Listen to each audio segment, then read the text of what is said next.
再来看宜兰的警方哦，昨日掠一个毒品犯，嫌犯哦驶车要弄警察车，搁伫市区冲红灯哦。警方是向嫌犯的车开3枪，这个嫌犯受到压制，伫车顶哦嘛抄到安非他命等毒品，已经甲这个嫌犯移送法办，卖来追查伊敢有食毒驶车。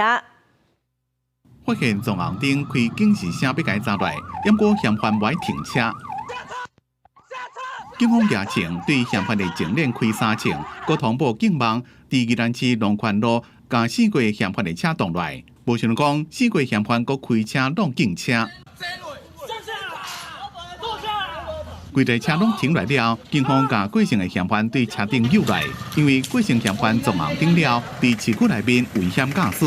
迄当阵差不多暗时7点，拄好市区人上侪时阵，好佳在无造成意外，也无引起真侪附近民众注意。 然后听到什么声音？这样子，枪响3声啊，赶快跑去躲啦！警方将嫌犯制服了，就开始搜证，伫车顶敲出依托咪之安非他命等毒品。警方在宜兰市农泉路段上实施拦截围捕，岂料该车辆竟然冲撞警车，现场员警见状立即朝车轮开3枪制止。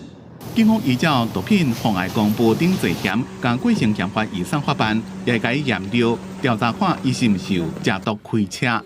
公司新闻采访报道。